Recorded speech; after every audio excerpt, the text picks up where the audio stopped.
spread thoughts of goodwill, wishing for all beings to be happy, to have good fortune.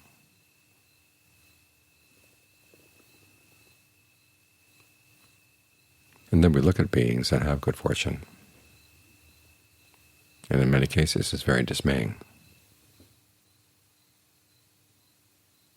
They gain wealth, and then they do everything they can to hang on to their wealth.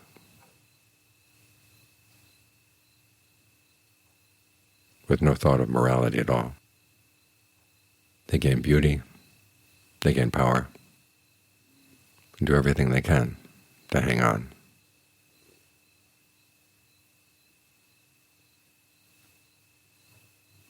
So it can get you very disillusioned with happiness.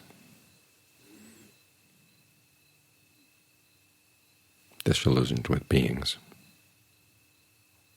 But then you have to look at yourself. You're a being too. And can you guarantee that if you gained beauty, wealth, power, happiness, that you wouldn't misbehave too? That forces you to look very carefully at yourself and to realize the importance of training the mind. As the Buddha said, a sign of a wise person is realizing what duties fall to you and what duties don't fall to you.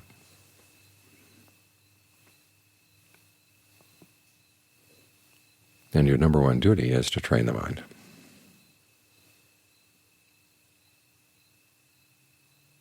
Which is why what you're doing right now as you're meditating is the most important thing you could be doing.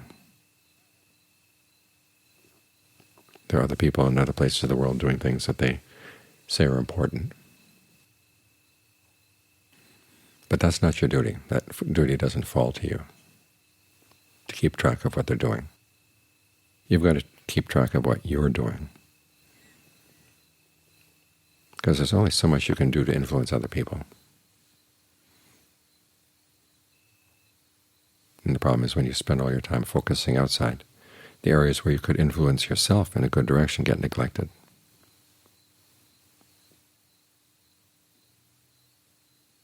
Time passes, death gets closer, and the job doesn't get easier. So you've got to realize that this moment of awareness, this breath, deserve your full attention. And it's not just bare attention. Bare attention is actually in many ways inappropriate attention. When the Buddha talked about attention, he talked about only two kinds, appropriate or inappropriate. Appropriate is when you see things in terms of the Four Noble Truths and their duties.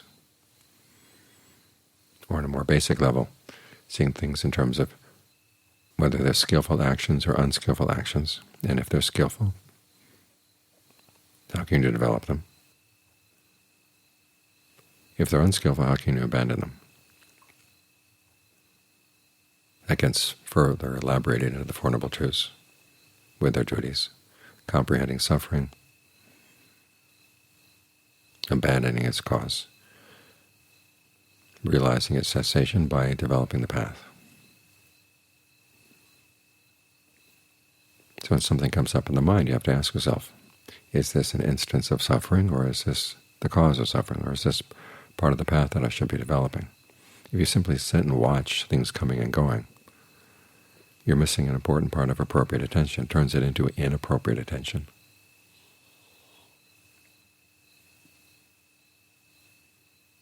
When the Buddha talked about gaining penetrating insight into arising and passing away, the penetrating there is the word you have to focus on.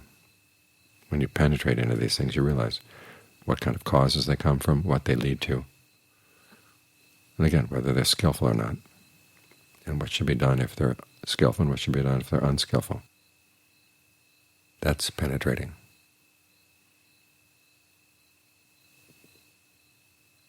So these are the duties to focus on.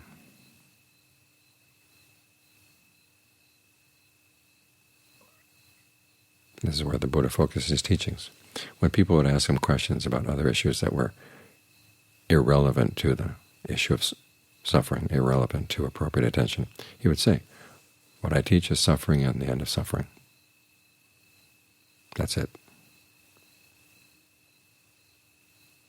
We could look at a lot of other things and say, well, he taught about rebirth and heavens and hells. Well, it's all related to suffering and the end of suffering.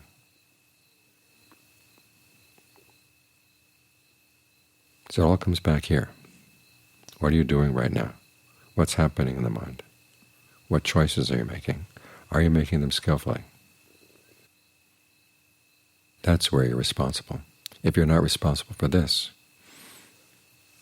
then can you be trusted with happiness? Because if your mind is out of control,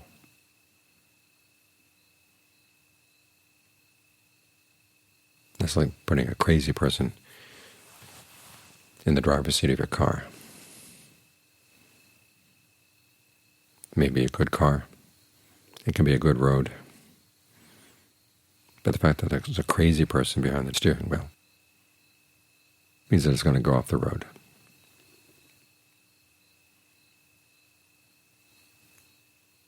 So you've got to pay careful attention to the driver. Who's in charge of your committee right now? Who's making the decisions? And on the basis of what? And can they be trusted?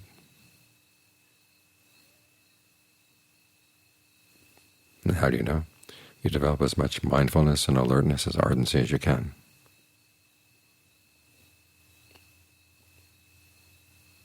That's where your duties lie right now. Everything else is not your duty. This division into what duties fall to you and what duties don't fall to you leads ultimately to the teachings on self and not self. When it's an issue of what choices you're making, okay, you want to be responsible, you want to create a self that you can depend on. As for the results of your actions once they've come, then you leave those to be anatta. You learn from them. And if they're good, you learn from them. If they're bad, you learn from them. But you don't try to latching onto them. In John Lee's images of a person plowing a field, you have to allow the dirt to fall off the plow. If you go around gathering up the dirt, you get bogged down and the field never gets plowed. Gather up the dirt, put it in a bag, tie the bag to the leg of your water buffalo, you're going to get bogged down. In other words, you learn how to do good and then you let it go. Because of the fruits of good actions, even though they are good, they contain their poison.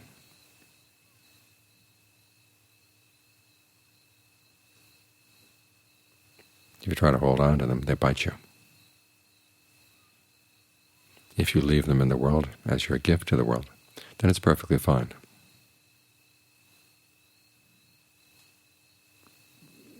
So you keep on focusing on what are the choices you're making right now. Learn from your actions, learn from the results. Let them go and then focus on the next choice and the next choice. Keep on top of things. The people who get deluded into grasping after power and wealth and happiness and beauty are the ones who do some good, but then they hold on. They stick it in a bag, try to drag it around with them.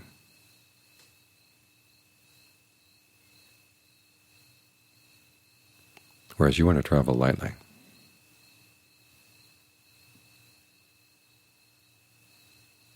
The noble treasures the Buddha talks about, the treasures you develop from the meditating, are things that don't weigh you down at all. They're good habits. And the good habits are focused on doing your duties properly and seeing their importance.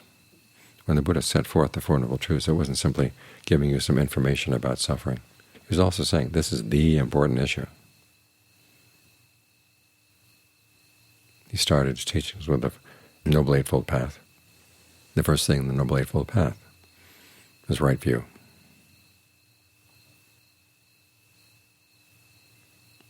In fact, in his first Dharma talk, of the 8 factors of the path, that was the only one he explained.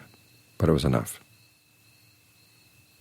The 5 brethren realized the implications as he listed the things that follow on right view. They were able to put the path together and gain the results.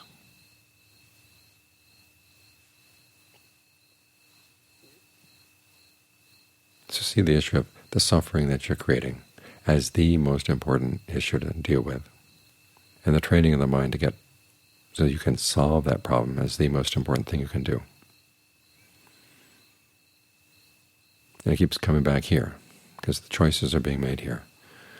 Skillful actions, unskillful actions, the clinging, the craving, but also the right view and the right resolve and all the other right factors of the path. There are things that happen right here. And they depend on the quality of your intentions and your attention.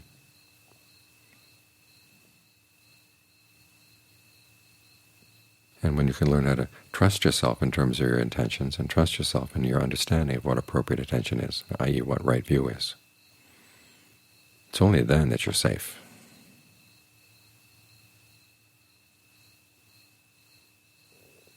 You can live in the world and enjoy the pleasures of the world, but not be stuck on them. The Buddha had a dream before his awakening, a series of 5 dreams. But in this one particular dream, he was climbing a huge mountain of excrement, but he wasn't soiled by it. And the excrement was the results of all the good karma he'd done in the past, all the wealth and all the other good things that were going to come his way. But he trained his mind not to be soiled by it. That's the only kind of person you can really trust. Otherwise you get covered with shit. And it seemed good when you made it. But you realize, okay, it's just shit. You can't hold on to it. You got to let it go.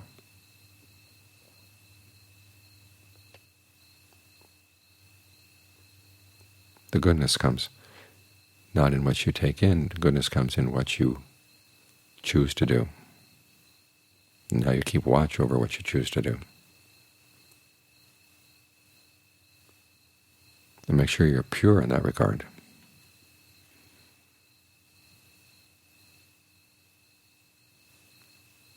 When you're fully pure, that's when you know you've done what had to be done. That's why the Buddha says that when a person has gained full awakening, that task is done. There's nothing more they have to do.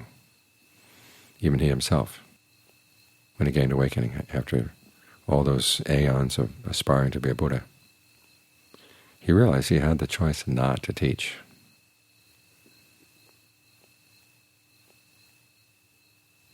So the fact that he did teach was a pure gift. It wasn't something he was obligated to do.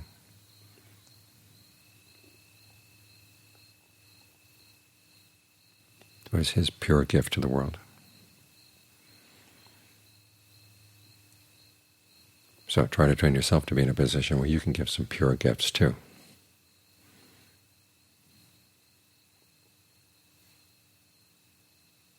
And you will have done everything that needs to be done.